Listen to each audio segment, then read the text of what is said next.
السلام علیکم ورحمۃ اللہ وبرکاتہ۔ الحمد للہ الفتاح المنان للطول والفضل والإحسان وفضل ديننا على سائر الأديان ومحى بحبيبه وخليله عبده ورسوله محمد صلی اللہ علیہ وسلم عبادة الأوثان، اما بعد۔ محترم حاضرین اور خواتین، آج کی اس مجلس میں اور اس مبارک رات میں آپ کے سامنے 12 نمبر 23 اور 24 کے حوالے سے کچھ اہم باتوں کا تذکرہ کرنا ہے۔ 12 نمبر 23 کی ابتدا میں سورہ یاسین کی آیتیں ہیں، اور اللہ رب العالمین نے اس پارے کی آیتوں میں سب سے پہلے اپنی کچھ نشانیوں کا تذکرہ کیا۔ اللہ نے فرمایا کہ اللہ ہی ہے جو مردہ زمین کو بارش کے ذریعے زندہ کرتا ہے، اور پھر اس بارش اور اس زمین کے ذریعے اللہ کھیتیاں پیدا کرتا ہے، غلے اور اناج پیدا کرتا ہے، اور بہت سے پھل اور فروٹ اللہ رب العالمین پیدا کرتا ہے جس کو انسان کھاتا ہے اور اپنے جانوروں کو کھلاتا ہے۔ رات اور دن کا نظام اللہ نے بنایا ہے کہ کس طریقے سے رات ہوتی ہے اور پھر رات کے بعد ایک مقررہ ٹائم پر دن آ جاتا ہے۔ سورج اور چاند کا نظام اللہ نے بتایا، والشمس تجری لمستقر لہا، کہ سورج کا ایک دائرہ اللہ رب العالمین نے رکھا ہے، اس دائرے میں سورج چل رہا ہے، نکلتا ہے، ڈوبتا ہے۔ ایسے ہی چاند کا نظام ہے، اور چاند اللہ رب العالمین کی تخلیقات میں سے ایک اہم تخلیق ہے کہ کیسے وہ نکلتا ہے تو باریک سا ہوتا ہے، اور پھر ہوتے ہوتے ہوتے مکمل ہو جاتا ہے، اور پھر دوبارہ سے اس کی الٹی گنتی شروع ہو جاتی ہے۔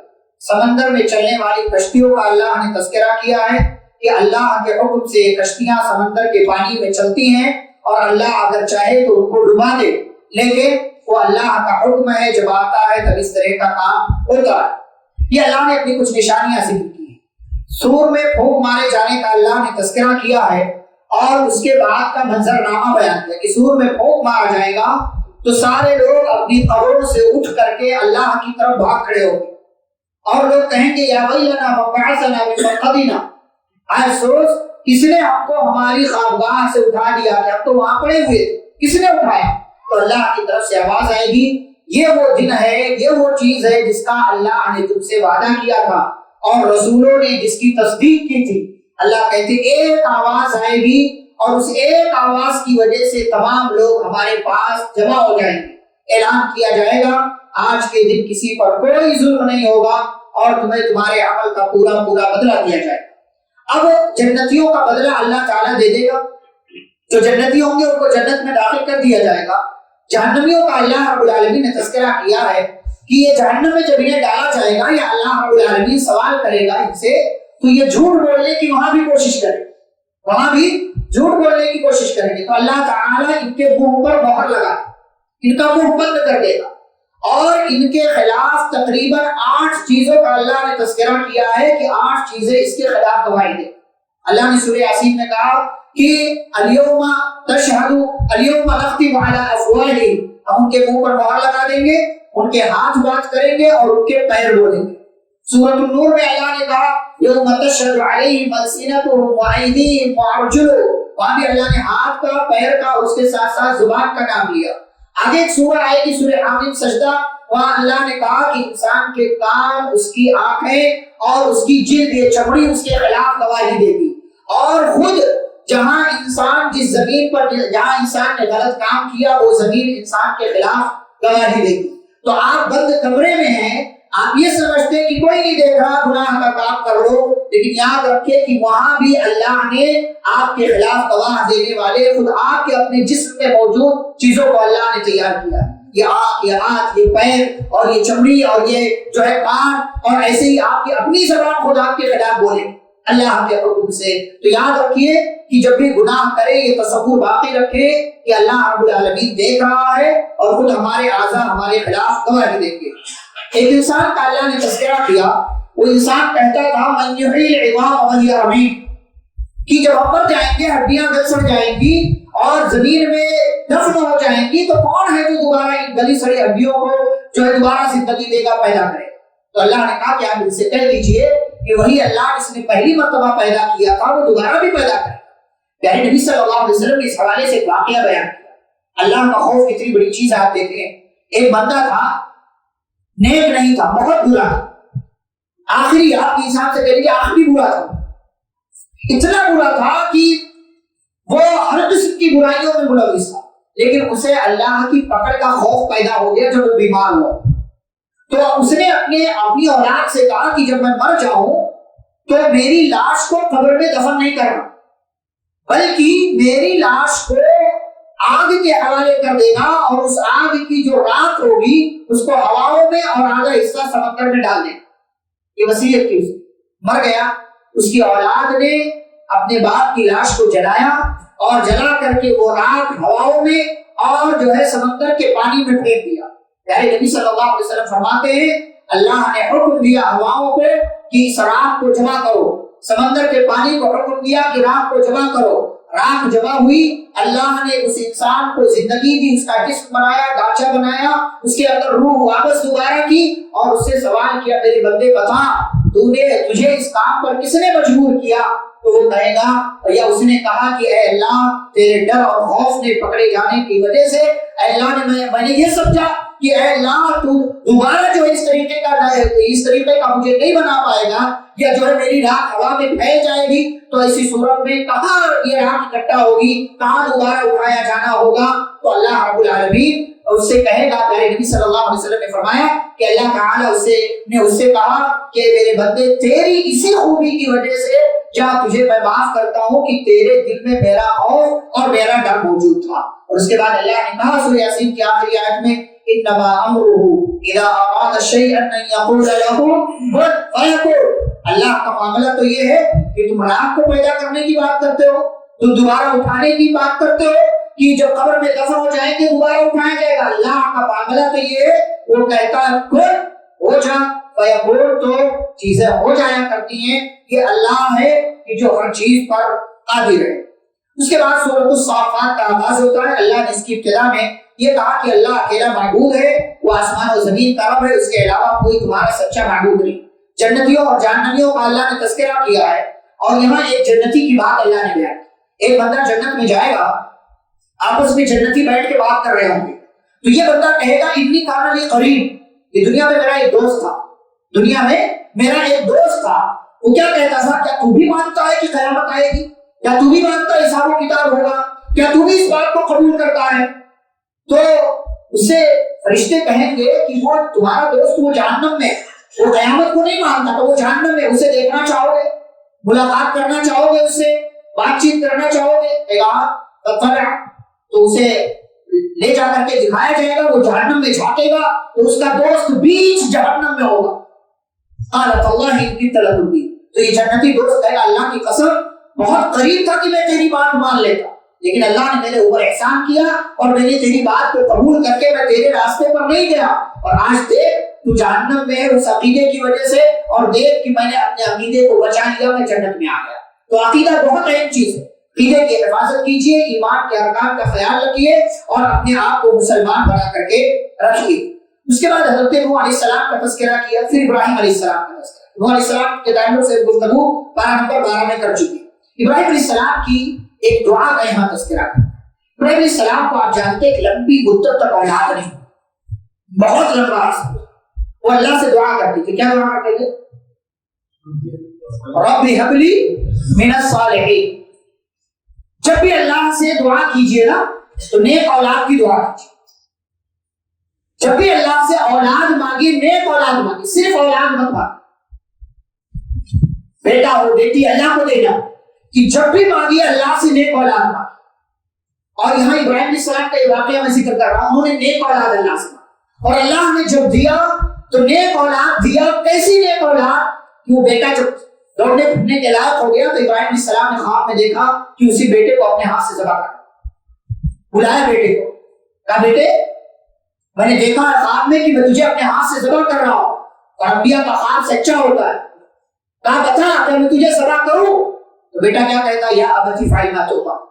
آپ نے اگر نیک اولاد اللہ سے مانگا ہے تو وہ نیک اولاد ضرور نیک ہوگی۔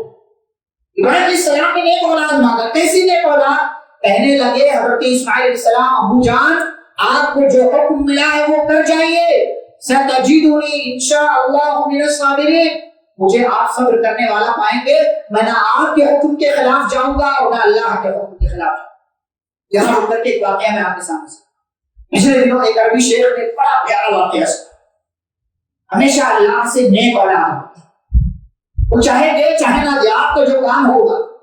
کہتے ہیں کسی ملک سے ایک بندہ عمرہ کرنے کے لیے مکہ پہنچا۔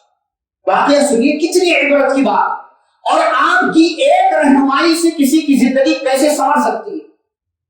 وہ بندہ پہنچا عمرہ وغیرہ اس نے کیا، جو بھی کرنا تھا اس نے کیا، تو حجر اسود اور خانہ کعبہ کا جو دروازہ ہے اس کے درمیان تقریباً 2 میٹر کا فاصلہ، اگر آپ نے غور کیا ہو، حجر اسود کے اور خانہ کعبہ کے درمیان 2 میٹر کا تقریباً فاصلہ ہے، اور اس علاقے کو ملتزم یا منتظم کہتے ہیں۔ کیوں؟ اور یہاں دعا قبول ہوتی ہے۔ اگر آپ کعبے کی دیوار سے اپنا سینہ، ہاتھ اور چہرہ لگا کر کے دعا کرے، یہاں دعا قبول ہوتی ہے، اس لیے کہ وہاں چمٹا جاتا ہے، اسی لیے اس کو منتظم کہتے ہیں۔ منتظم یعنی جس کو چمٹ لیا جائے۔ تو وہ ایک بندہ تھا، گیا یہ عمرہ کرنے، جب عمرہ کر لیا دعا مانگ رہا تھا، وہ اسی منتظم کو چمٹ کر کے، بدن کو لگا کر کے، چہرے کو لگا کر کے، اور اللہ سے دعا مانگ رہا ہے، اللہ مجھے اولاد دے۔ اور اس کے دعا مانگنے کی زور زور سے دعا، اس کی دعا مانگنے کی کیفیت ایسی تھی، رو رو کر کے اللہ سے مانگا۔ وہاں ایک فرشتہ آپ نے دیکھا ہوگا، وہاں ایک انسان، ایک فوجی، ایک سپاہی، جو بھی کہہ لیجیے آپ، اس کی ڈیوٹی، پہلے تو ڈیوٹیاں کم ہوتی تھی، کم جو ہے فوجی ہوا کرتے تھے، سپاہی پولیس ہوا کرتی تھی، اب تو لوگوں کی بھیڑ ہوتی ہے تو زیادہ ہوتے، تو ایک بندے کی ڈیوٹی تھی، وہ ڈیوٹی نبھا رہا۔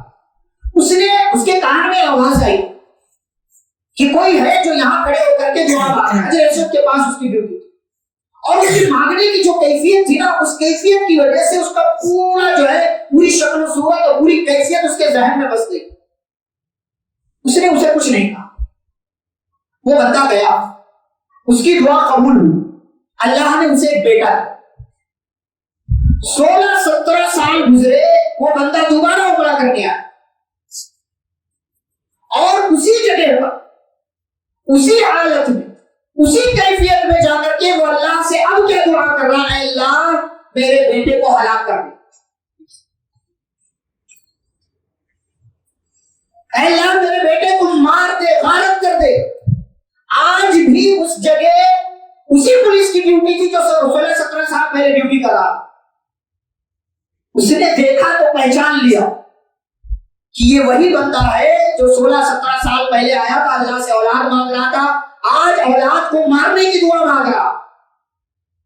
کہتا ہے کہ میں نے اپنی جگہ ایک دوسرے بندے کو کھڑا کیا، اور میں نے اس بندے کو پکڑا، اسے سائڈ میں لے جا کر کے میں گیا، اور میں نے اس سے پوری کیفیت پوچھی۔ میں نے کہا کہ تم وہی ہو نا 16-17 سال پہلے آئے تھے اور اللہ سے اولاد مانگ رہے تھے؟ کہا ہاں میں وہی ہوں۔ تو کہا میرے بھائی تم نے اپنی اولاد پر 2 مرتبہ ظلم کیا۔ کہا وہ کیا؟ کہا پہلے جب تم نے اولاد کی دعا مانگی تو تم نے نیک اولاد اللہ سے نہیں مانگا، نیک اولاد تم نے اللہ سے نہیں مانگا، اور آج ایک دوسرا ظلم تم یہ کر رہے ہو کہ اپنی اولاد کی ہدایت کی دعا کرنے کے بجائے تم اس کے لیے ہلاکت کی دعا کر رہے ہو۔ اولاد پر کبھی بھی غصہ آئے بد دعا مت کیجیے، چاہے تیری زندگی کا ستیہ ناش ہو، تیری زندگی خراب ہو، برباد ہو، ایسی بد دعا کبھی نہ کیجیے۔ وہ پولیس والا اس کو کہتا ہے میرے بھائی پہلے آپ کو نیک اولاد مانگنی چاہیے تھی، اور اب جب اولاد نافرمان ہے تو اپنی اولاد کی ہدایت کے لیے اللہ سے دعا کرو۔ کہتا ہے اس بندے کو اتنا کہہ کر کے میں نے پھر لے جا کر کے وہیں چھوڑ دیا، منتظم کے علاقے میں، اس ایریے میں۔ اس نے پھر اللہ سے دعا مانگی کہ اللہ میرے بچے کو ہدایت دے دے، میرے بچے کو ٹھیک کر دے، میرا فرما بردار بنا دے۔ کہتے ہیں وہ بندہ گیا اپنے گھر، اور گھر جب گیا تو اگلے سال 1 سال کے بعد پھر آیا عمرہ کرنے کے لیے۔ اس بار وہ اکیلا نہیں تھا، اس کے ساتھ اس کا بیٹا بھی تھا، اس بار اس کے ساتھ اس کا بیٹا بھی تھا۔ اور یہ جب عمرہ کرنے آئے، اس پولیس والے کی ڈیوٹی پھر تھی، اس نے پہچانا، اس بچے کو لے کر کے سائڈ میں گیا اور بتایا، پوچھا بتا بیٹے تیرے باپ نے ایسی ایسی دعا مانگی تھی، کیا مسئلہ تھا؟ وہ بچہ کہنے لگا کہ دراصل بات یہ ہے کہ جب پچھلے سال میرے ابا یہاں آئے تھے تو جس دن وہ خانہ کعبہ میں تھے اور دعا کر رہے تھے، ٹھیک اسی وقت اللہ نے میرے دل میں نہ جانے نے کون سی بات ڈالی کہ میں نے تمام غلط چیزوں سے توبہ کیا، وضو کیا، نماز پڑھا، اور میں نے سگریٹ نوشی، تمباکو، جو کچھ بھی میری عادتیں تھیں غلط، ان ساری چیزوں کو میں نے چھوڑ دیا، اور اللہ نے مجھے ہدایت کا راستہ۔ وَدَعْوَةُ الْوَالِدِ لِوَلَدِهِ، باپ کی دعا اولاد کے حق میں قبول ہوتی۔ آپ نے دیکھا ہو نہ دیکھا ہو، آپ نے کبھی اس طرح کی چیز سوچا ہو نہ سوچا ہو کہ باپ کی دعا قبول ہوتی ہے کہ نہیں ہوتی؟ میں نے دیکھا ہے کہ کیسے باپ کی دعائیں قبول ہوتی ہیں۔ سلسلے میں کئی واقعات بتائے جا سکتے۔ خلاصہ کلام یہ ہے کہ جب بھی اللہ سے اولاد مانگیے، نیک اولاد مانگیے، اور اگر اولاد بگڑی ہوئی ہے تو آپ باپ ہیں، آپ ماں ہیں، اس بگڑی ہوئی اولاد کے لیے ہدایت کی اللہ رب العالمین سے دعا کیجیے۔ یہ ابراہیم علیہ السلام کی دعا کے حوالے سے چند باتیں ہیں۔ اس کے بعد یونس علیہ السلام کا اللہ نے تذکرہ کیا، وہ مچھلی کے پیٹ میں تھے، کیا دعا مانگی انہوں نے؟ لا الہ الا انت سبحانک انی کنت من الظالمین۔ اس دعا پر ہم پارہ نمبر 17 میں گفتگو کر چکے ہیں۔ یہاں ایک پوائنٹ میں آپ کے سامنے رکھتا ہوں۔ اللہ نے کہا وہ مچھلی کے پیٹ میں گئے، انہوں نے اللہ کے سامنے دعا کی، لا الہ الا انت سبحانک انی کنت من الظالمین۔ اگر وہ مچھلی کے پیٹ میں اللہ سے دعا نہ کرتے، اللہ کی تسبیح بیان نہ کرتے، تو اللہ کیا کہتے ہیں؟ فلولا انه كان من المسبحين للبث في بطنه الى يوم يبعثون۔ اگر تسبیح بیان نہ کرتے قیامت تک مچھلی کے پیٹ میں پڑے رہتے، اللہ وہاں سے نکالتا۔ کبھی کبھی آپ کو لگتا ہے نا سبحان اللہ کہنے میں کیا ہے، کیا فائدہ ہے اس کا، کیا سبحان اللہ، چھوٹی چیز ہے، معمولی چیز، معمولی چیز ہے۔ اللہ کی پاکی بیان کرنا، تسبیح بیان کرنا بڑی عظیم چیز ہے، اور اس کی وجہ سے اللہ آپ کی زندگی میں آنے والی مصیبتوں کو دور کر دیا کرتا ہے۔ لہٰذا اللہ کی کثرت سے تسبیح بیان کریں۔ اس کے بعد سورہ صاد ہے۔ سورہ صاد کے اندر اللہ نے توحید کی طرف دعوت دینے پر قوموں کا رویہ کیا ہے وہ بیان کیا ہے، اور پچھلی قوموں کا انجام کیا ہوا اس کا تذکرہ کیا۔ سلیمان علیہ السلام کی ایک دعا کا اللہ نے ذکر کیا۔ ایک مرتبہ سلیمان علیہ السلام نے قسم کھائی کہ آج کی رات میں اپنی تمام بیویوں کے پاس جاؤں۔ مفسرین نے لکھا ہے، نبی صلی اللہ علیہ وسلم نے حدیث کے اندر غالباً بیان کیا ہے کہ سلیمان علیہ السلام کی 70 بیویاں تھیں۔ جائز تھا، اللہ نے جائز کیا ہوا 70 کہا آج کی رات ساری بیویوں کے پاس جاؤں گا، اور اللہ تعالیٰ میری سب بیویوں سے مجاہد لڑکا پیدا کرے۔ ساری بیویوں کے پاس گئے، لیکن کوئی بھی بیوی عمل سے نہیں ہوئی سوائے ایک۔ اس کے یہاں بچہ بھی پیدا ہوا، وہ بھی ادھورا تھا، ناقص تھا، مکمل نہیں تھا۔ نبی صلی اللہ علیہ وسلم نے فرمایا یہ ایسا کیوں ہوا؟ نبی نے کہا تھا، سلیمان علیہ السلام نبی تھے، رسول تھے، بادشاہ تھے، کیوں ایسا ہوا؟ نبی صلی اللہ علیہ وسلم نے فرمایا انہوں نے انشاءاللہ نہیں کہا تھا۔ انہوں نے انشاءاللہ، اگر انشاءاللہ کہہ دیتے کہ آج کی رات انشاءاللہ میں اپنی سب بیویوں کے پاس جاؤں گا اور انشاءاللہ سب سے اللہ مجاہد لڑکے پیدا کرے گا، تو پیارے نبی صلی اللہ علیہ وسلم فرماتے ساری بیویاں حمل سے ہو جاتی اور ساری بیویوں سے مجاہد لڑکے اللہ پیدا کرتا۔ لیکن انہوں نے انشاءاللہ نہیں کہا۔ کبھی کبھی چھوٹی باتوں کو ہم چھوٹی بات سمجھ کر کے کیا اگنور کر دیتے ہیں، لیکن اس کا نتیجہ بہت عجیب و غریب ہماری زندگی میں نظر آتا ہے۔ تو یہ ہے حضرت سلیمان علیہ السلام کہ انہوں نے ایک بات کہی، قسم بھی کھایا، لیکن وہ قسم ان کی پوری نہیں ہوئی، اور اس کے بعد انہیں اپنی غلطی کا احساس ہوا، اللہ سے معافی مانگی، اور اللہ سے معافی مانگ کر کے کہنے لگے اے اللہ مجھے ایسی بادشاہت دے دے جو بادشاہت میرے بعد کسی اور کے حصے میں نہ آئے۔ ایوب علیہ السلام کا اللہ نے ذکر کیا۔ اس حوالے سے پارہ نمبر 17 میں ہم گفتگو کر چکے ہیں کہ کیسے وہ بیمار ہوئے اور ان کی بیماری کیسے ٹھیک ہوئی۔ پھر آدم اور ابلیس کا تذکرہ اللہ رب العالمین نے سورہ صاد کی آیتوں میں کیا ہے۔ پھر سورۃ الزمر کا آغاز ہوتا ہے۔ زمر یہ زمرۃ کی جماعت، اس کا مطلب ہوتا ہے گروپ، جماعت۔ اللہ نے سب سے پہلے کیا کہا کہ اللہ کے لیے جو بھی عبادت کا کام کرو وہ اخلاص کے ساتھ کرو۔ آپ اگر ریاکاری کرتے ہیں آپ کا کوئی بھی عمل اللہ کے ہاں قبول نہیں، کوئی بھی۔ آپ نماز پڑھیں لوگوں کو دکھانے کے لیے آپ کی نماز قبول نہیں ہوگی۔ اس کے بعد اللہ نے اپنی مختلف صفات بیان کی، اور اللہ نے یہاں کہا کہ اللہ نے تمہیں تین اندھیروں میں رکھ کر کے پیدا کیا۔ 3 اندھیرے، رات کا اندھیرا، ماں کے پیٹ کا اندھیرا، رحم کا اندھیرا۔ آپ کتنے اندھیروں میں، اسی اندھیرے میں اللہ تعالیٰ آپ کو بناتا ہے۔ اور کیسے بناتا؟ اللہ خلقنا الانسان فی احسن تقویم، بہترین بناتا ہے۔ ہمیں کوئی بھی چیز بنانے کے لیے روشنی کی ضرورت ہے، اللہ کو روشنی کی ضرورت ہے۔ اللہ کو نہیں ضرورت. اللہ اندھیرے میں بھی پیدا کرتا ہے, لہٰذا وہی اللہ ہماری عبادتوں کا مستحق ہے. اللہ نے کہا عالم اور جاہل برابر نہیں ہو سکتے, علم حاصل کرو. علم لوگوں کو اونچا مقام دیتا ہے. اس سے پہلے ہم گفتگو کر چکے ہیں کہ علم ایک کتے کو بھی باوقار بنا دیتا ہے. علم ایک ہدہد پرندے کو بھی ایک بڑا انسان بنا دیتا ہے. علم انسان کو بے خوف اور نڈر بناتا ہے, طاقتور اور مضبوط بناتا ہے. علم حاصل کیجئے اور جاہلوں سے اپنے آپ کو دور کیجئے. اور یاد رہے کہ صرف سوچنے سے, خواہش کرنے سے علم نہیں آتا. لو كان هذا العلم يدرك بالمنى ما كان يبقى في البرية جاهل. کہا اگر علم آرزوؤں سے آتا کہ کاش مجھے بھی قرآن کی صورتیں یاد ہوتی, کاش یہ دعا مجھے بھی یاد ہوتی, تو صرف کاش کہنے سے نہیں آتا. اگر ایسی بات ہوتی تو زمین پر کوئی جاہل باقی نہیں رہتا. لہٰذا کوشش کیجئے, سستی چھوڑیے, اور اس رمضان میں ایک آدھ دو دعائیں ایکسٹرا اور یاد کر لیجئے. رات کے فائدے کی ہو, صورتیں یاد کیجئے, آیتیں یاد کیجئے, تاکہ ان آیتوں کو آپ نماز میں پڑھ سکیں. کتنے افسوس کی بات ہے کہ 40 سال پہلے ہماری گاڑی جن صورتوں پر تھی, آج 40 سال کے بعد بھی وہیں اٹکے ہوئے ہیں.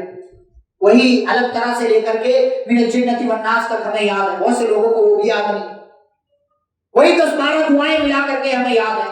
افسوس کی بات ہے کہ 40 سال آپ کی عمر زیادہ ہو گئی, 30 سال, 25 سال, 20 سال زیادہ ہو گئی آپ کی عمر, لیکن ابھی بھی وہی ساری صورتیں آپ کو یاد ہیں. کیا آپ علم حاصل کر, علم حاصل کیجیے. اور آگے اللہ نے جہنم کا تذکرہ کیا. جہنم میں پتہ ہے, جہنم میں جو چیزیں بھی ہوں گی نا سب آگ کی ہوں گی. جہنم میں جو چیزیں بھی ہوں گی سب آگ کی ہوں گی. لہم من فوقہم ظلل من النار, آگ کی چھت ہوگی, آگ کا بستر ہوگا, آگ کی چادر ہوگی اوڑھنے کے لیے, آگ کی دیوار ہوگی, اور گرم گرم پانی پلایا جائے گا. یہ جہنم ہے, ہر طرف آگ ہی آگ ہوگی. لیکن ایک عذاب ایسا بھی ہے کہ جہنم میں ٹھنڈک کا بھی عذاب ہوگا. جہنم میں ٹھنڈک کے ذریعے بھی عذاب دیا جائے گا. اللہ نے سورۃ الدر میں, سورۃ الانسان میں اس کا تذکرہ کیا. تو جہنم میں صرف آگ ہی آگ نہیں ہے, جہنم میں ٹھنڈک کا بھی عذاب ہے جو کچھ مجرموں کو اللہ رب العالمین دے گا.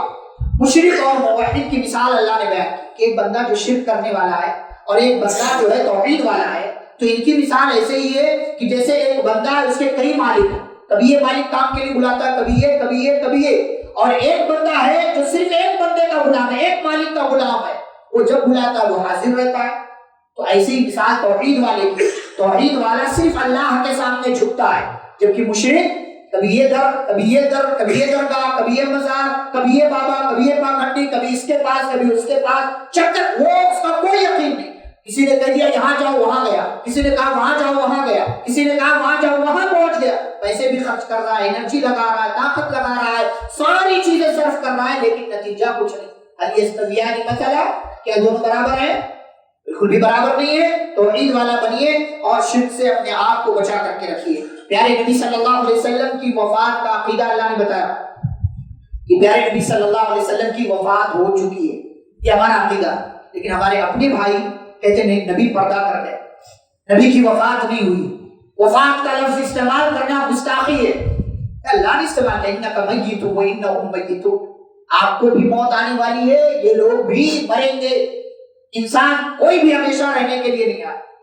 اور پیارے نبی صلی اللہ علیہ وسلم کی وفات ہو چکی, اسی لیے تو صحابہ نے آپ کو غسل دیا, آپ کی قبر, آپ کے لیے قبر کو دی, اور آپ کو قبر کے حوالے کر دیا, آپ کی نماز جنازہ پڑھ. اگر کوئی یہ مانتا ہے کہ نبی صلی اللہ علیہ وسلم کی وفات نہیں ہوئی ہے, گویا کہ وہ قرآن کو نہیں مانتا, وہ حدیث کو نہیں مانتا, وہ صحابہ کو نہیں مانتا, وہ نبی صلی اللہ علیہ وسلم کی بیویوں کو نہیں مانتا, وہ عائشہ رضی اللہ عنہا کا عقیدہ نہیں مانتا. عائشہ رضی اللہ عنہا کے گھر میں آپ کی وفات ہوئی, اور وہی جہاں انبیاء انتقال کرتے ہیں وہی ان کو دفن کیا جاتا ہے, ان کے حجرے میں ان کے شوہر کو دفن کیا گیا. لیکن ہمارے یہاں لوگوں کا عقیدہ نہیں, نبی صلی اللہ علیہ وسلم کی وفات نہیں ہوئی, قرآن کہتا ہے وفات ہوئی ہے, یہ عقیدہ ہمارا بھی ہونا چاہیے. اس کے بعد پارہ نمبر 24 کے حوالے سے بھی چند باتیں آپ کی خدمت میں پیش کیا. سب سے پہلا سوال اللہ نے کیا یہاں, الیس اللہ بکاف عبدہ, کیا وہ اللہ جس نے اپنے بندوں کے لیے یہ سب کیا ہے, اس کے لیے ساری ضرورتوں کی چیزیں رکھ دی ہیں, سب کچھ دے دیا ہے, کیا وہ اللہ اپنے بندوں کے لیے کافی نہیں؟ کیا وہ اللہ کافی نہیں ہے کہ تم اس کو چھوڑ کر کے یہاں وہاں گھوم رہے ہو, بھاگ رہے ہو, چکر لگا رہے ہو؟ اللہ کافی ہے, اللہ ساری چیزیں کرنے والا. اچھا بتاؤ, اللہ کہتے ہیں کہ نبی صلی اللہ علیہ وسلم آپ کہیے کہ بتاؤ مجھے کہ اگر اللہ میرے ساتھ کسی خیر کا ارادہ ہے کوئی جو اس کو ہٹا سکتا ہے؟ پورے گلبرگہ والے چاہیں تو مجھے جو ہے اللہ اگر کوئی خیر دینا چاہے نہیں ہٹا، گلبرگہ کیا پوری دنیا والے چاہے تو میری طرف آنے والا کوئی خیر مجھ سے دور نہیں کر سکتے، اور اگر اللہ مجھے کوئی نقصان پہنچانا چاہے پوری کائنات کے لوگ مل کر کے اس نقصان کو مجھ سے دور نہیں کر سکتے۔ تو وہ اللہ جو اتنا پاورفل ہے، کیا وہ اللہ اپنے بندوں کے لیے کافی نہیں ہے؟ یقیناً کافی ہے وہ اللہ رب العالمین۔ پھر اللہ نے اپنے گنہگار بندوں کو پکارا، کتنی محبت اللہ کرتا ہے اپنے بندوں سے۔ دیکھیے اللہ کہتا ہے قل، اے نبی صلی اللہ علیہ وسلم آپ کہہ دیجیے، کس سے؟ یا عبادی الذین، اے میرے بندو، اے میرے بندو، کون سے بندو؟ الذین اسرفوا علی انفسہم، جنہوں نے اپنے اوپر ظلم کیا، یعنی گناہ کا کام۔ گنہگاروں کو اللہ اپنا کہہ رہا ہے، اپنا بندہ کہہ رہا ہے، یہ میرے ہیں، ان کا تعلق مجھ سے ہے۔ اور کیا اللہ کہہ رہا ہے؟ اے میرے گنہگار بندو لا تقنطوا من رحمت اللہ، اللہ کی رحمت سے مایوس نہ ہو، ولجاؤ اللہ کی طرف۔ اللہ کی رحمت بہت بڑی ہے۔ ہمارے یہاں لوگ خاص طور سے ہمارے بریلوی بھائی کہتے ہیں کہ اللہ 70 ماؤں سے زیادہ مہربان۔ 70 نہیں، پوری کائنات کی مائیں، عورتیں اور پوری کائنات کے مرد، ماں باپ سب مل جائیں، اللہ نے اپنی رحمت کے 100 حصے کیے، ایک حصہ دنیا میں بھیجا، 99 حصے اس کے پاس۔ پوری کائنات کے انسانوں سے، جناتوں سے، جانوروں سے، مخلوقات سے زیادہ اللہ کی محبت ہے، اور اللہ اسی لیے کہتا ہے لا تقنطوا من رحمت اللہ کی رحمت سے مایوس مت ہو۔ گناہ ہو گیا ہو گیا، انسان نہیں ہے کہ انسان چڑھاتا ہے، انسان جو ہے تانے دیتا ہے، انسان طنز کرے، تو ہی تو ہے، تیرا باپ ایسا تھا، تیری ماں ایسی تھی، تیرا بھائی ایسا تھا۔ کسی سے ایک غلطی ہو جائے اور وہ توبہ کر لے تو اس کا ماضی، اس کا پاسٹ ہم بھولتے نہیں، اس کو چڑھاتے رہتے۔ کوئی اچھا کام کرنے لگے اس کو بھی چڑھاتے، ارے کیا بات ہے، تو کب سے اتنا نیک ہو گیا، تو کب سے ایسا ہو گیا؟ پھر اللہ کی طرف آنے دیجیے اس کو، کسی کے ماضی کو دیکھ کر کے فیصلہ مت کرتے۔ ایک زانیہ تھی، نبی صلی اللہ علیہ وسلم کے زمانے میں زنا ہو گیا، مسلمان تھی، صحابیہ، زنا ہو گیا، ان کو پتھر سے مار مار کر ہلاک کر دیا، شادی شدہ تھی۔ کسی صحابی کی زبان سے ان کے تعلق سے غلط جملہ نکل گیا، یعنی نبی صلی اللہ علیہ وسلم نے فرمایا انہوں نے ایسی توبہ کی ہے کہ اگر یہ توبہ مدینے کے لوگوں میں تقسیم کر دی جائے تو سب کے لیے کافی ہوگی۔ ہم کسی کا ماضی دیکھ کر کے اس کو برا بھلا بولیں گے، پاسٹ دیکھ کر کے اس کے ماں باپ پر عیب لگائیں گے، تیری ماں ایسی تھی، تیرا باپ ایسا تھا۔ اپنا اپنا دیکھیے، کسی کے اندر دل میں جھانکنے کی کوشش مت کیجیے، یہ اللہ کا فیصلہ ہے۔ وہ اللہ جو گنہگار ہے، آپ سوچیں جس اللہ نے ابلیس کی دعا قبول کی، جو اللہ گنہگاروں کو کھلا رہا ہے، جو اللہ مجرموں کو جو پلا رہا ہے، ان کے لیے روزی روٹی کا انتظام کر رہا ہے، وہ لوگ جو اپنے ہاتھوں سے معبود بناتے ہیں، وہ لوگ جو اپنے ہاتھوں سے شرک کے، اپنی زبان سے شرک کی طرف بلا رہے ہیں، شرک کے اڈے کھول رہے ہیں، ایسے لوگوں کو بھی اللہ روزی دے رہا ہے۔ تو وہ اللہ کھلا رہا ہے اور آپ کو تکلیف ہو رہی ہے۔ وہ اللہ کسی بندے کو اپنی طرف لا رہا ہے، کوئی بندہ اس کی طرف جا رہا ہے، تکلیف آپ کو ہو رہی، کوئی جانے دیجیے اس کو، اللہ کی طرف پلٹ رہا، پلٹنے دیجیے۔ اور اللہ کہتا ہے گنہگار ہو، غلطیاں ہیں، آؤ میری طرف، میری رحمت سے مایوس مت ہو، اللہ تمام گناہوں کو معاف کرتا۔ اور اللہ کیا کہتا ہے پتہ ہے کہ میرے بندے اگر تو میرے پاس آئے اس حال میں کہ زمین کے برابر تیرے پاس گناہ ہو لیکن تو نے شرک نہ کیا ہو، تو میں تجھے زمین کے برابر مغفرت کر کے تیری معافی کر دوں گا۔ یہ اللہ کی رحمت ہے، لیکن اس کا مطلب یہ نہیں ہے کہ آپ نے شرک نہیں کیا تو جو چاہو گناہ کرو، جو چاہو غلطی کرو۔ اللہ چاہے تو پکڑ بھی لے آپ کو، اللہ چاہے تو اس کی سزا بھی دے دے، دنیا میں بھی آخرت میں بھی۔ اس لیے ہمیں، اور ایک لمحے کے لیے آپ سوچیں، ایک لمحے کے لیے بھی اگر آپ کو جہنم میں ڈال دیا جائے تو آپ کی کیا حالت؟ بندے کا تذکرہ کیا نبی صلی اللہ علیہ وسلم نے، اس کو لمحے بھر کے لیے، ایسا بندہ جس نے دنیا میں کبھی تکلیف نہیں دیکھی ہوگی، جہنم میں ڈالا جائے گا اس کو، اور اللہ اس سے کہے گا دنیا کی کوئی نعمت یاد ہے؟ وہ کہے گا اللہ ایسا لگ رہا ہے کہ کبھی میں خوش رہا ہی نہیں ہوں دنیا میں، ایک لمحے کا۔ تو اسی لیے ابھی آگے بات آ رہی ہے، اللہ کی رحمت پر بھروسہ کر کے یہ گناہ پر گناہ، گناہ پر گناہ مت کرتے جائیں، اس لیے کہ اللہ کب پکڑ لے آپ کو اس کا اندازہ نہیں۔ اللہ جہاں غفور الرحیم ہے وہی اللہ جبار ہے، قہار ہے، عزیز ہے، ذو انتقام ہے۔ ان بطش ربک لشدید، اور آپ کے رب کی پکڑ بہت سخت ہے، کب پکڑ لے گا آپ کو اس کا اندازہ بھی نہیں ہے۔ اس لیے ہمیشہ ہر قسم کے گناہوں سے بچتے رہیے۔ اور اللہ نے پیارے نبی صلی اللہ علیہ وسلم کو بھی اسی لیے تنبیہ کی، لئن اشرکت لیحبطن عملک، اے نبی اگر آپ نے شرک کر لیا تو آپ کے سارے اعمال برباد ہو جائیں گے اور آپ گھاٹا خسارہ اور نقصان اٹھانے والوں میں سے ہو جائیں گے۔ پھر جنتیوں کی جنت میں جانے، جہنمیوں کے جہنم میں جانے کا تذکرہ اللہ نے کیا۔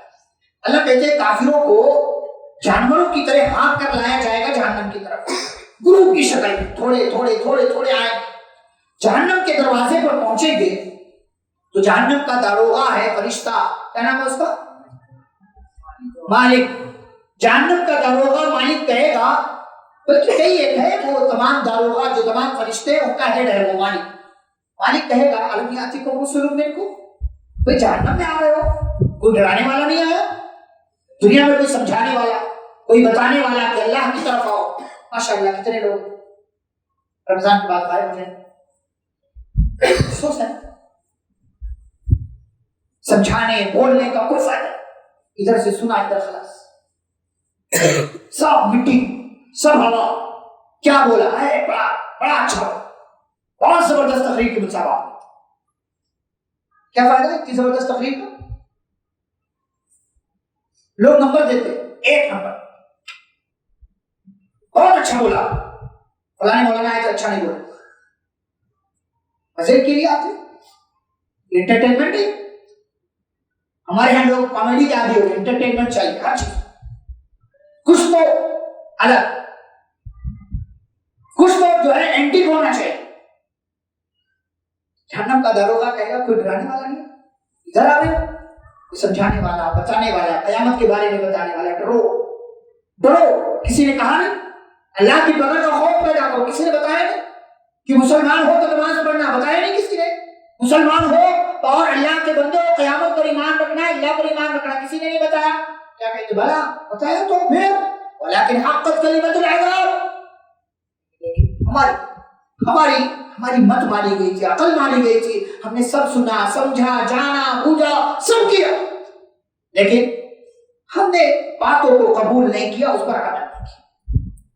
جہنم کا داروغہ کہے گا ادخلوا ابواب جہنم، جاؤ، جہنم کا دروازہ کھلا ہوا، چلو جاؤ، داخل ہو جاؤ، خالدین فیہا، ہمیشہ۔ فبئس مثوى المتکبرین، اللہ کی عبادت سے تکبر کرنے والوں کا انجام یہی ہے اور یہ بہت برا ٹھکانہ۔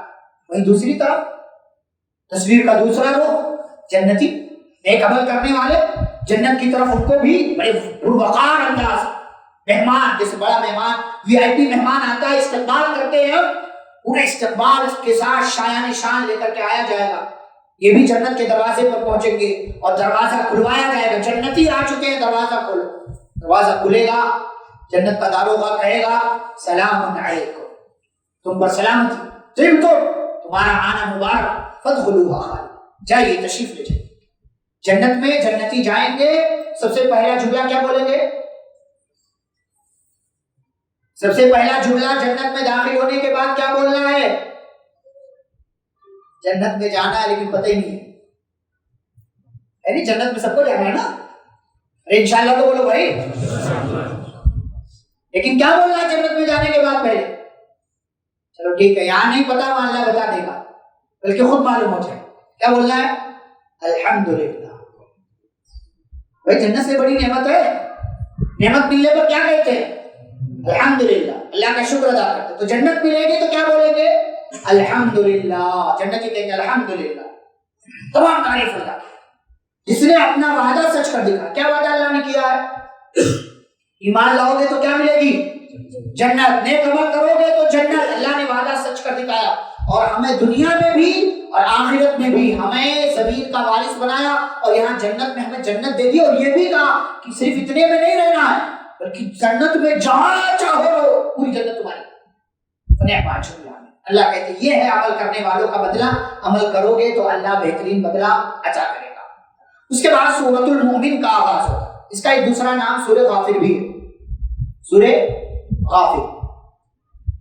یہ اس سے پہلے ایک سورہ آئی تھی 12 نمبر 18 میں. کون سی سورہ تھی؟ سورۃ المؤمنون. مومنون کیا ہے؟ یہ جمع پلورل ہے. اور مومن کیا ہے؟ سنگولر ہے، واحد ہے. تو یہ الگ سنگل اور ڈبل مطلب جمع، واحد جمع دونوں کے نام پر کیوں سورہ ہے؟ 12 نمبر 18 میں مومنون جہاں ہے تمام مومنوں کی بات ہو رہی، اور 12 نمبر 24 میں سورۃ المومن جو ہے وہاں صرف ایک مومن کی بات. کون سا مومن ہے ابھی ہم ذکر کریں. اس سورہ کی ابتدا میں اللہ نے اپنی رحمت کا اور اپنی پکڑ کا تذکرہ کیا. میں نے کہا نا ابھی تھوڑی دیر پہلے کہ اللہ گناہ بخشنے والا بھی ہے، توبہ قبول کرنے والا بھی ہے، لیکن شدید الطول، اللہ سخت پکڑ کرنے والا. تو دونوں چیزیں ہماری زندگی میں، اللہ کا خوف بھی ہونا چاہیے، اللہ کے رحمت کی امید بھی ہونی چاہیے. آگے اللہ نے فرشتوں کی دعا کا ذکر کیا. فرشتے دعا کرتے ہیں کس کے لیے؟ نمبر 1 ایمان والوں کے. فرشتے دعا کرتے ہیں توبہ کرنے والوں کے. فرشتے دعا کرتے ہیں اگلی صفوں میں نماز پڑھنے والوں کے لیے. فرشتے دعا کرتے ہیں جو نماز پڑھنے کے بعد اپنی جگہ بیٹھے رہتے ہیں، ایسے لوگوں کے لیے فرشتے دعا کرتے ہیں. تو فرشتوں کی دعا پانا ہے، ایمان رکھیے، توبہ کیجئے. فرشتے کہتے ہیں اے اللہ ان کو معاف کر دے، ان کو جہنم کے عذاب سے بچا لے، اے اللہ انہیں جنت میں داخل کر دے، اور انہیں ہر قسم کی بری چیزوں سے اے اللہ محفوظ کر دے. پھر اللہ نے قیامت کا تذکرہ کیا ہے. قیامت کا منظر نامہ ہوگا، بڑے بڑے لوگ، بڑے بڑے بادشاہ، اس سے بڑا بادشاہ، اس سے بڑا بادشاہ، ہر ایک اللہ کے سامنے ہو. اللہ کی طرف سے آواز ہے لمن الملک اليوم، بتاؤ آج کا بادشاہ کون؟ کوئی نہیں بولے گا، کوئی نہیں. اللہ کہتے ہیں سورہ طٰہٰ میں اللہ نے ذکر کیا فَيَذَرُهَا لَا تَرَىٰ فِيهَا عِوَجًا يَوْمَئِذٍ يَتَّبِعُونَ الدَّاعِيَ لَا عِوَجَ لَهُ وَخَشَعَتِ الْأَصْوَاتُ. تمام آوازیں چپ، خاموش، کوئی ایک آواز بھی نہیں ہے. فَلَا تَسْمَعُ إِلَّا هَمْسًا، گھسگھساہٹ کی لوگوں کی آواز ہے. سارے چہرے جھکے ہو گئے، ساری زبانیں بند ہو گئی. بڑے بڑے سارے بڑے بڑے بادشاہ سب اللہ کے سامنے. کون آج کا بادشاہ؟ سارے بڑے بڑے بادشاہ خاموش. پھر اللہ کی طرف سے آواز آئے گی للہ الواحد القہار. آج کا بادشاہ اللہ ہے جو اکیلا ہے اور زبردست ہے. اس اللہ کے ساتھ اس کی بادشاہت میں کوئی پارٹنر نہیں ہے. اليوم تجزى كل نفس بما كسبت. اللہ نے کہا آج کے دن تمام لوگوں کو ان کے عمل کا بدلہ دیا جائے گا، کسی پر ظلم نہیں کیا جائے گا. اللہ جلد حساب. یہاں ایک چیز اللہ نے ذکر کی، کیا بتا؟ یعلم خائنۃ الاعین. اللہ کتنا عظیم ہے کہ وہ آنکھوں کی خیانت بھی جانتا ہے. خیانت سمجھتے؟ کچھ کا کچھ کرنا، سیدھے کا الٹا کرنا.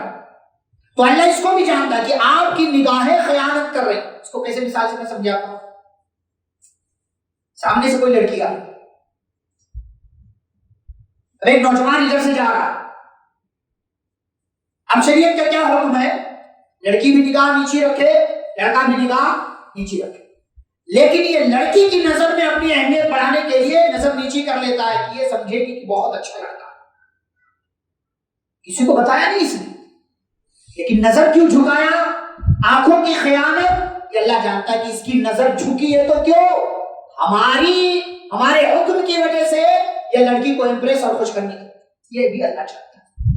وما تخفی الصدور، آپ کے سینوں میں کیا بھرا ہوا ہے، آپ وہاں بیٹھ کر میرے بارے میں کیا سوچ رہے ہیں، اللہ جانتا ہے. کیا سوچ رہے ہیں؟ اچھا بول رہا ہے، برا بول رہا ہے، غلط بول رہا ہے، صحیح بول رہا ہے. آپ جو بھی سوچ رہے ہیں میرے بات، کوئی اپنی سوچ دوسرے کو نہیں بتا سکتا. بتائے گا تو ننگا ہو جائے، ہے نہیں؟ کوئی اپنی سوچ بتا سکتا ہے کسی کو؟ آپ سوچیں اگر انسان کو پتا چل جائے کہ دوسرا میرے بارے میں کیا سوچ رہا ہے، کیا کرے گا؟ کاٹ دے گا اسے. ایسا سوچتا ہے میرے بارے میں. لیکن اللہ یہ بھی جانتا ہے. یہ اللہ اور اس اللہ کو چھوڑ کر کہاں کہاں بھاگ رہے، کہاں کہاں بھاگ رہے، کیا کیا کر رہے، کوئی فکر نہیں. اس اللہ کو پہچان، اس اللہ کو، اس کو پہچان لیا آپ نے تو ساری غلط چیزیں آپ سے چھوٹ جائیں. اللہ کو نہ پہچاننے کی وجہ سے ساری مصیبتیں جنم لیتی. اللہ کو پہچان. آگے اللہ نے اس بندے کا تذکرہ کیا جس کے نام پر یہ سورہ ہے. فرعون کے قبیلے سے 4 لوگ غالباً مسلمان ہوئے تھے. ایک اور فرعون کی بیوی آسیہ علیہ السلام. نمبر 2 مومن بندہ، ایک بندہ مسلمان ہوا، بہت دنوں سے مسلمان ہوا تھا، اپنے ایمان کو چھپا کر کے رکھا تھا، اور جانتے ہو فرعون کے دربار میں بیٹھتا تھا، میٹنگ میں بیٹھتا تھا، اور جب فرعون موسیٰ علیہ السلام کو مارنے کا جب مشورہ ہو رہا تھا کہ اس نے ہمارے بندے کو مارا، اس کو مار دیا جائے، وہی بندہ آیا تھا، بتایا تھا کہ موسیٰ میں آپ کا خیر خواہ ہوں، یہاں سے نکل جائیے، لوگ آپ کو مارنے کا پلان بنا۔ تو ایک یہ بندہ، ایک اس کی بیوی بھی، وہ بھی مسلمان ہو گئی تھی، اور ایک اور بندہ تھا، 4 لوگ مسلمان۔ تو موسیٰ علیہ السلام پر یہ ایمان لایا، ایمان کو چھپا کر کے اس نے رکھا، بہت دنوں تک چھپایا، لیکن جب دیکھا کہ لوگ موسیٰ علیہ السلام کی بات نہیں مان رہے بلکہ مارنے کے در پہ ہیں، تو اس نے اپنے اسلام کا اعلان کر دیا۔ اتقتلون رجلا ان یقول ربی اللہ، کیا تم ایسے آدمی کو قتل کر دو گے جو کہتا ہے میرا رب اللہ ہے، اور وہ دلیل بھی لے کر کے آیا، معجزات، نشانیاں، اللہ کی طرف سے آیات نازل ہوئی ہیں، پھر بھی تم اس کا انکار کر رہے ہو؟ بھائی دیکھو، اگر یہ جھوٹا ہے تو اس کو اس کے جھوٹ بولنے کا انجام ملے گا، لیکن اگر یہ سچا ہے اور تم نے اس کی بات کو نہیں مانا تو یاد رکھو تم سب کو اللہ کی طرف سے سزا میں مبتلا کیا جائے۔ کیا سزا ملے گی؟ اللہ نے آگے ذکر کیا، اللہ نے فرمایا کہ فوقاه اللہ سیئات ما مکروا، کہ فرعون نے دنیا میں جو چالیں چلی ان سب چالوں سے موسیٰ علیہ السلام کو اللہ نے بچا لیا، اور فرعون کے خاندان کو کیا ملا؟ بہت برا عذاب، یہاں تک کہ جب یہ لوگ مر گئے تو جہنم کی آگ صبح اور شام روزانہ پابندی کے ساتھ ان کے اوپر پیش کی جاتی ہے۔ کیا ثابت ہوا؟ کیا ثابت ہوا؟ بھائی میں بول رہا ہوں تو بھی بولو، کیا ثابت ہوا؟ عذاب قبر، برزخی زندگی میں عذاب دیا جاتا۔ اب آپ کہیں گے فرعون کی لاش تو میوزیم میں ہے، عذاب دیا جاتا ہے تو دکھائی کیوں نہیں دیتا؟ درد دکھائی دیتا ہے؟ کسی نے سوال کیا اللہ ہے تو دکھائی کیوں نہیں دیتا؟ اللہ ہے تو دکھائی کیوں نہیں دیتا؟ اور جہنم آگ سے بنی ہے تو جنات جو برے ہیں یا شیطان ابلیس جو ہے اس کو جہنم کی آگ کیسے تکلیف پہنچائے گی؟ اس نے تھپڑ مارا تھا، یا ایک ڈھیلا مٹی کا ٹکڑا اٹھایا پھینک کر مارا، اس نے کہا کیوں مارا مجھے؟ درد ہو رہا ہے؟ بالکل ہو رہا ہے، دکھائی تو نہیں دے رہا۔ درد دکھائی دیتا ہے؟ نہیں دکھائی دیتا، تو ضروری تھوڑی ہے جو چیز نہ دکھائی دے اس کا وجود ہی نہ ہو۔ کہا اسے اللہ ہے دکھائی نہیں دیتا۔ پھر کہا کہ میں نے مٹی سے مارا ہے، تم بھی مٹی کے بنے ہو، تو تکلیف کیوں ہو رہی ہے؟ تکلیف کیوں ہو رہی ہے؟ ایسے ہی ابلیس بھی آگ کا بنا ہوا ہے، جنات بھی جو برے ہیں آگ کے لوگ بنے آگ میں ڈالے جائیں گے تو آگ کا جو عذاب ہے، آگ کی جو تکلیف ہے وہ تکلیف بھی ہے محسوس کریں گے۔ تو اسی فرعون گرچہ میوزیم میں ہے نا، لیکن اس کے اوپر عذاب روزانہ صبح شام اس کو عذاب سے گزارا جاتا ہے، اور یہ ہمیں دکھائی دے نہ دکھائی دے یہ قرآن نے کہا ہے، پیارے نبی صلی اللہ علیہ وسلم نے کہا ہے، تو ہمیں کیا کرنا چاہیے؟ ماننا چاہیے۔ اب منکرین حدیث ارے قبر کے عذاب ایسا نہیں، بیوقوفی والی بات، اگر قبر کا عذاب برحق نہیں ہے تو ہمارے پیارے نبی صلی اللہ علیہ وسلم نے قبر کے عذاب سے پناہ کیوں مانگا؟ نعوذ باللہ ہمارے نبی بیوقوف تھے؟ نعوذ باللہ ہمارے نبی بس یہ ہوائی باتیں کرتے تھے؟ مسلمان ہو کر کے لوگ قبر کے عذاب کا انکار کرتے ہیں۔ قبر کے عذاب کا انکار یہ درست نہیں ہے، کیونکہ قرآن کی آیتوں سے بھی ثابت ہے اور احادیث سے بھی ثابت ہے۔ اس کے بعد اللہ نے یہ کہا کہ اللہ اپنے رسولوں کی، اپنے مومن بندوں کی مدد کرتا ہے، یہ وعدہ اللہ نے کیا ہے دنیا میں بھی اور آخرت میں۔ اور ایک چیز اللہ نے دعا کے تعلق سے بیان کی، اللہ نے فرمایا وقال ربکم ادعونی استجب لکم، تمہارے رب نے کہا ہے مجھے پکارو، مجھ سے دعا کرو، میں تمہاری دعا قبول کروں۔ سب کو پتا ہے، لیکن دعائیں کتنے لوگ کرتے ہیں؟ کتنے لوگ کرتے ہیں؟ ایک جملہ بار بار کہتا ہوں، ہم دعا کرتے نہیں، ہم دعا کیا کرتے ہیں؟ ہم دعا کرتے نہیں، دعا مانگتے نہیں، ہم دعا پڑھتے ہیں۔ ربنا آتنا فی الدنیا حسنہ وفی الآخرۃ حسنۃ وقنا عذاب النار، کیا کہا؟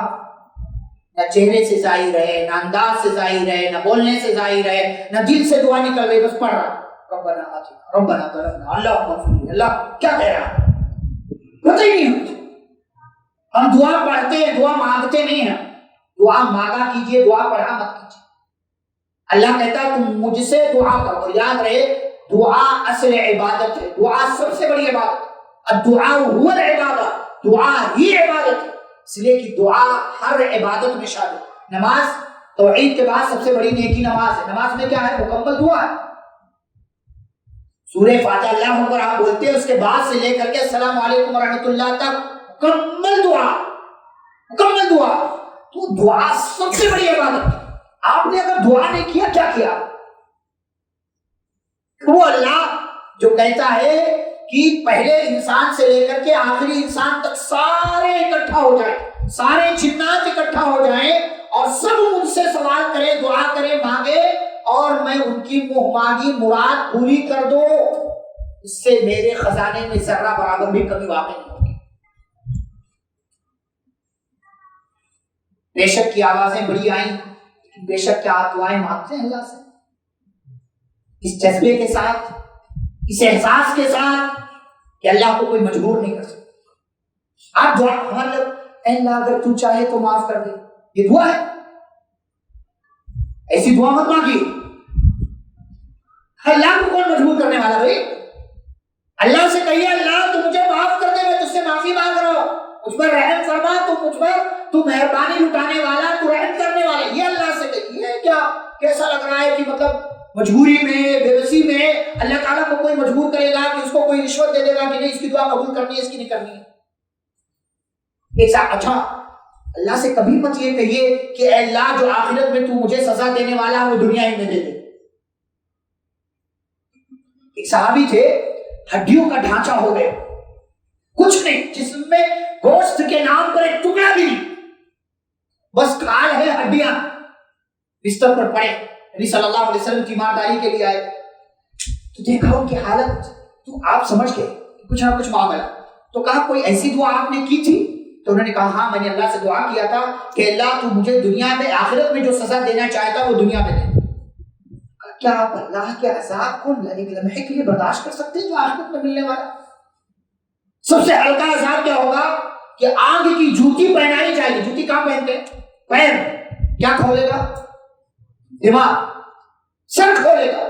جوتی آگ کے پیر میں ہے اور آگ جو ہے دماغ کھولے گا. یہ سب سے جہنم میں ہلکا عذاب. اور آپ یہ کہہ رہے ہیں کہ اللہ جو آخرت میں سزا دینا وہ دنیا میں دے دے. ایسی دعا کبھی مت مانگیے. اور جب مانگیے تو کیسے؟ ادعوا اللہ وانتم موقنون بالاجابہ. اللہ سے مانگیے تو ایسے کہ آپ کو اس دعا کے قبول ہونے کا یقین ہونا چاہیے. اب آپ سب سے مانگ لیے، پتہ نہیں قبول ہوگی کہ نہیں ہوگی، یہ ہوگا کہ نہیں ہوگا، مانگا تو ہے، ایسا نہیں ہونا چاہیے. یقین پکا 100%. اللہ سے مانگا اللہ ضرور دے گا. اب وہ کس شکل میں دے گا، کب دے گا، کیسے دے گا، کن حالات میں دے گا، یہ اس کو پتا. آپ کا کام آپ کرتے رہیے، اپنا کام اللہ رب العالمین کرنے والا. اس کے بعد انبیاء کا، رسولوں کا، اور اللہ نے اپنے تعلق سے کچھ باتیں بیان کی ہیں. پھر جو ہے پارہ نمبر 24 کی ایک آخری سورہ، سورہ حامیم، سجدہ کا آغاز. اس کی ابتدا میں قرآن کے نازل کرنے کا اللہ نے مقصد بتایا کہ قرآن لوگوں کو خوشخبری دیتا ہے اور قرآن لوگوں کو جہنم سے ڈراتا ہے. زمین و آسمان کو اللہ نے پیدا کیا، اس کا تذکرہ کیا ہے. قوم عاد اور قوم سمود کا انجام بیان. یہ گفتگو ہم کر چکے ہیں پارہ نمبر 12 میں. اور بھی وہی بات میں نے کہا اس سے پہلے، انسان کے خلاف اس کے بدن کے اعضاء اور اس کے کان، آنکھ اور جلد گواہی دی. قرآن کی تاثیر کیا؟ قرآن کے حوالے سے مجھے کچھ بات کرنا ہے، وہ یہ کہ قرآن آپ صرف سنیں نا، یہ بھی اپنے اندر تاثیر رکھتا ہے.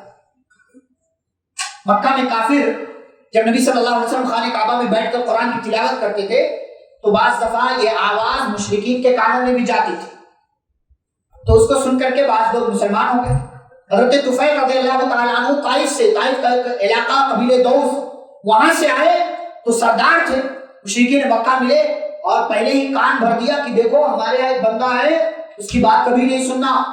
انہوں نے کان میں کاپوس رکھ لیا، کاٹن رکھ لیا اور مدینہ میں، مکہ میں گھومنے لگے. پھر اپنے اوپر انہیں ہنسی آئی، ارے یار میں عجیب بندہ ہوں، میں سردار ہوں، ہوشیار ہوں، میں ان کی باتوں میں کیوں آ گیا؟ چلو بات سن لیں گے، بات اچھی لگے گی تو قبول کر لیں گے، نہیں اچھی لگے گی تو چھوڑ دیں گے. قرآن سنا اور پھر مسلمان ہو گئے. تو جب یہ پیارے نبی صلی اللہ علیہ وسلم قرآن پڑھتے تھے تو کافر کیا کہتے تھے؟ لا تسمعوا لهذا القرآن، یہ قرآن مت سنو، والغوا فیہ، اور جب یہ قرآن پڑھے تو تم کیا کرو؟ شور کرو، تاکہ ان کے قرآن پڑھنے کی آواز لوگوں کے کانوں میں نہ جائے. گویا کہ مشرکین کو بھی پتا تھا کہ قرآن جو سنے گا وہ ضرور اس سے متاثر ہو جائے گا. اور ہمارے یہاں لوگ نماز میں کئی مرتبہ بھی امام کہہ دے کہ فون سائلنٹ کر لو، مجال ہے جو کچھ لوگ فون سائلنٹ کریں. ایسا لگتا ہے نماز میں بھی فون اٹھانے والے ہیں نا. مجھے لگتا ہے تھوڑے دنوں میں وہ دور بھی آئے گا کہ لوگ نماز میں بھی فون اٹھائیں گے. رکھ ابھی نماز میں.